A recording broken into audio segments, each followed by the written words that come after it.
Halo guys, welcome back di Mas Foto YouTube channel.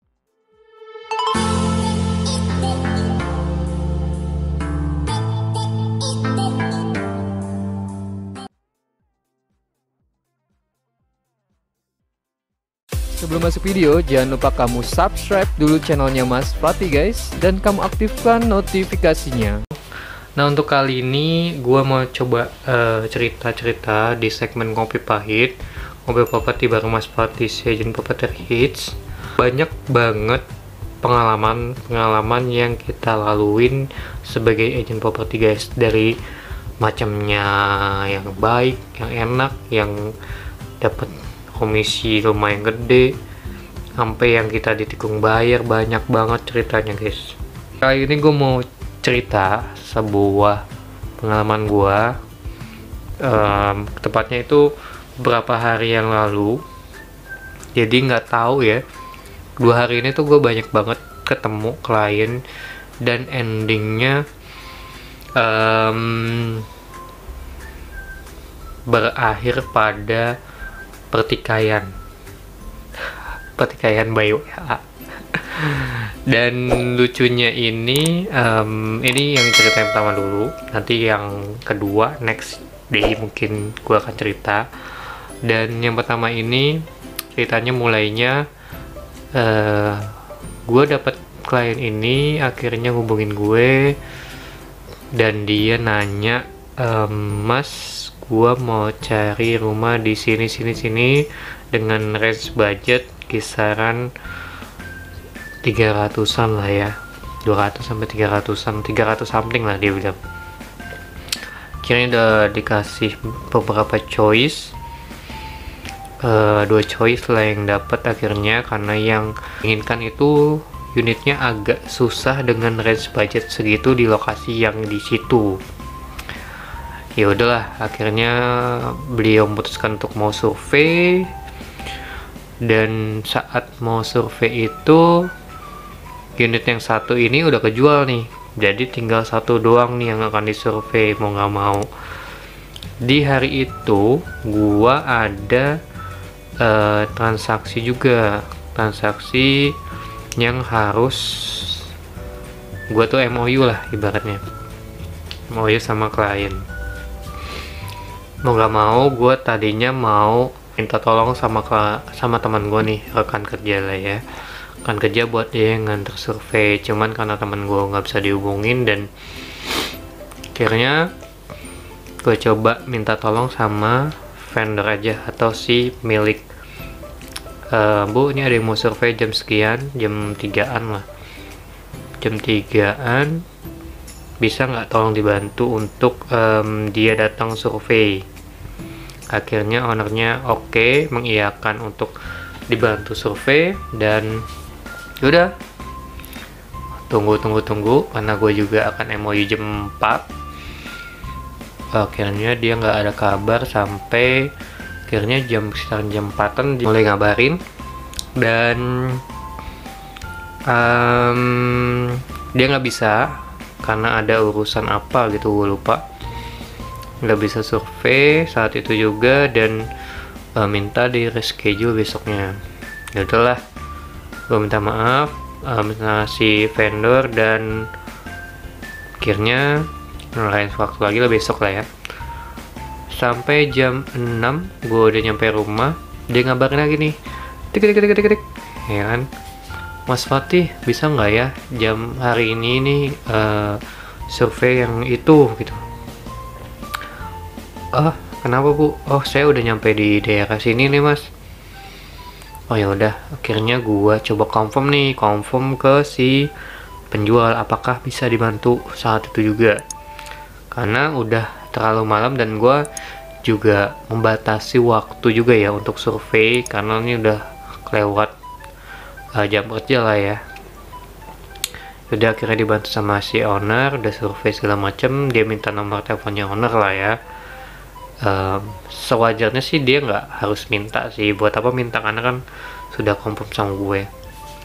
Tapi yaudahlah, gue mengesampingkan etika itu, Ya, karena si vendor pun baik, dia masih confirm ke gua, Mas ini si bayarnya nanyain minta nomor saya tadi pas ketemu, gak apa-apa ya, nanti saya confirm lagi kalau dia juga hubungi saya. Oke bu, makasih banyak udah confirm ke Fatih.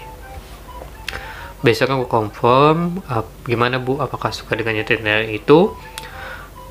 Beliau bilang gak suka mas, gini segala macam. Ya udahlah, kayaknya kan masih ada satu lagi yang kira gue tawarin lagi nih ke dia nih, cuman dari segi budget sih katanya kayaknya nggak masuk karena dia memang udah ngeres segini, cuman dia mau kabarin. Ya udahlah, whatever, yang penting gue cuman tujuannya buat dia bisa dapat sesuai dengan kebutuhan lah ya. Akhirnya karena ini unit bukan punya gua hubungin dong si pemiliknya nih, si teman gua di satu perusahaan ini juga.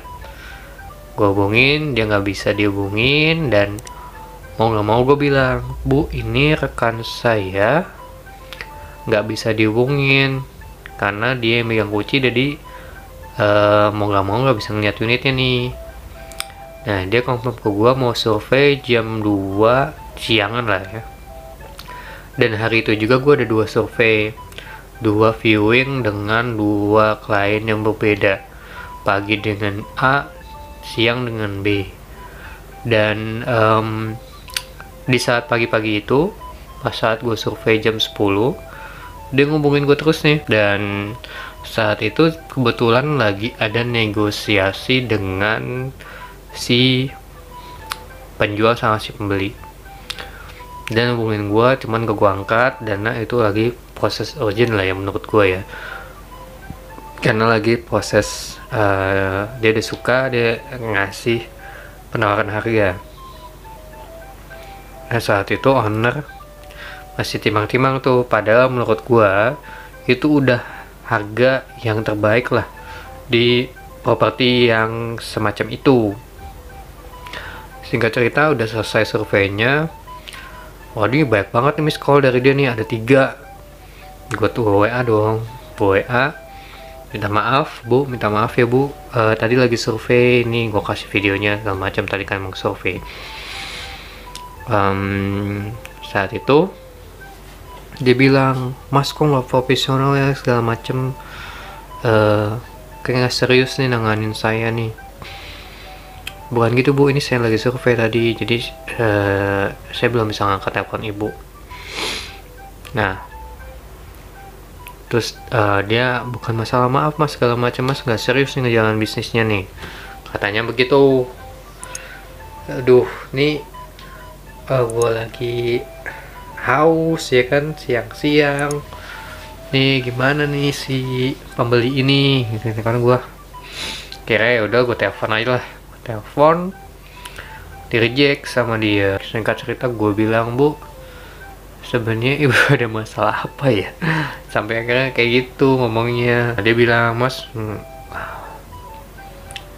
kalau ngejalan apa ya, pokoknya itu intinya dia masih newan atas gue ngangkat telepon dia dan gak serius ngenangan dia segala macem lah ya.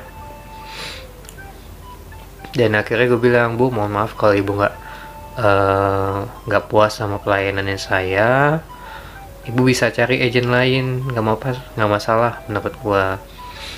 Terus dia masih ngotot apa makin maki lah ya. Cuman gua nggak bisa ngasih screenshotnya karena ini di clear chat sama dia. Ya udahlah, akhirnya gua blok karena gua udah nggak mau berurusan lagi dengan yang ribet-ribet.